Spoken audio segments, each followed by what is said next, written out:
नायनानै बिसोरबो गावसिनि लामाजों खारगासिनो दं। जा जोंनि मावनांगौ खामानिखौ जों मावगासिनो दं। बिसोरखौ दिनैनि मेलनि गेजेरजोंबो आं खावलायो जे एनडिपिआव मोनब्रै फेक्सन थाब्लाबो जोंनि धेमाजि डिस्ट्रिक्टखौ मोनब्रै फेक्सन खालामाबासिनो मोनसे डिस्ट्रिक्ट हिसाबै बा मोनफ्रोमबो आनसलिकआव खौसेनो मोनसे आफाद बा वेलफेयार ससाइटिखौ दानायाव बिसोरखौ आं दिनैसिमबो दासिमबो खावलायो डिस्ट्रिक्टनि लेङाइ आफादगिरि जानानै जों बेखौनो नेबाय थाबावगोन फैगोन बायदि समफ्रावबो जोङो जयै खौसेथि मावलांनो थाखाय बिसोरखौ गले गले खावलायहरबाय थाबावगोन बा जोंजों मबाइलनि जुगै बा मानसिजों फेक्स टु फेक्स रायज्लायनानैबाबो जोंखौ बे डिस्ट्रिक्ट आरो आनसलिक मोनफ्रोमबो फेक्सननि थानाय सोद्रोमा एक्स एनडिपिफोरखौ गुरै खावलायहरनाय थाबाय जाहाथे फैबाय थानाय समाव साफ्रोमबो सोद्रोमाफ्रा रावबो सेरखाय बेरखाय थायाबासिनो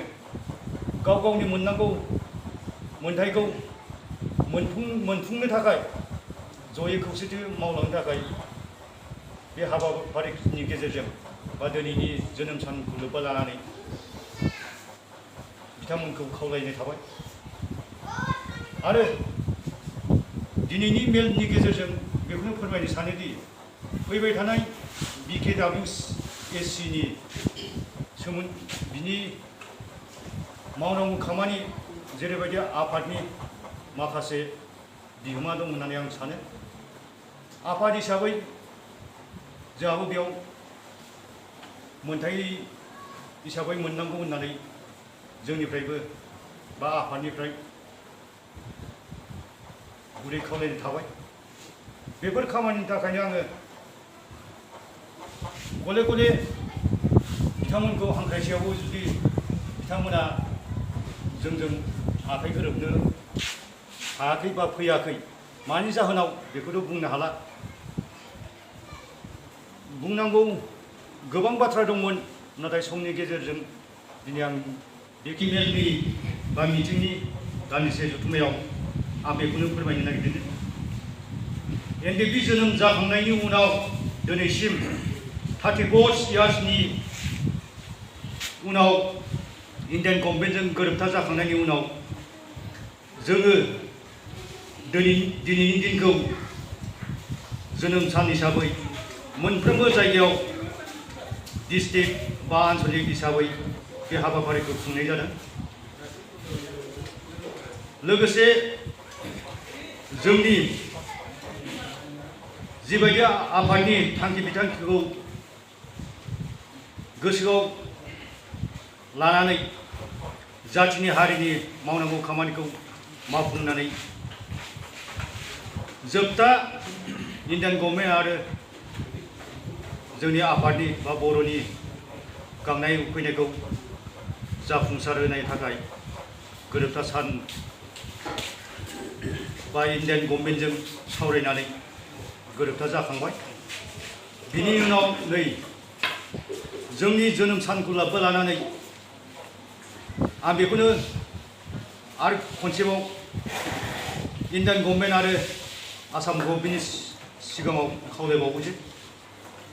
आफादनि गोरोबथानि उनाव जिबायदि थांखि बिथांखि बा जिबायदि आसाम गभर्नमेन्ट इन्डियान गभर्नमेन्टनि मावफुंनांगौ खामानिखौ दासिमबो मावफुङाखै जिथुनाखि आफादनि मोननांगौ मोनथाय बेखौ दासिमबो मोननाय जायाखै बिनि थाखाय जोंनि आफादनि गासै सोद्रोमाफ्रा दुखु फोरमायथिदों लोगोसेनो बे खामानिखौ इन्डियान गभर्नमेन्टनि बा आसाम गभर्नमेन्टनि आफादनि जिथुनाखि मावनांगौ खामानि बेखौ मावफुंनो थाखाय गभर्नमेन्टनिसिम आङो गुरै खावलायनाय थाबाय लोगोसे आं बयखौबो खावलायो जे जोंनि जेसेबांनाखि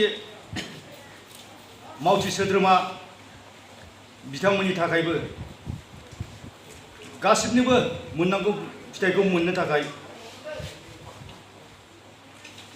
आसाम गभर्नमेन्ट बा इन्डियान गभर्नमेन्टआव बेखौनो गले गले खावलायनाय जायो।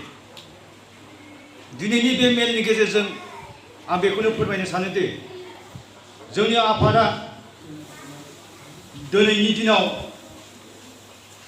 गोसोखां बा मेम'रि हिसाबै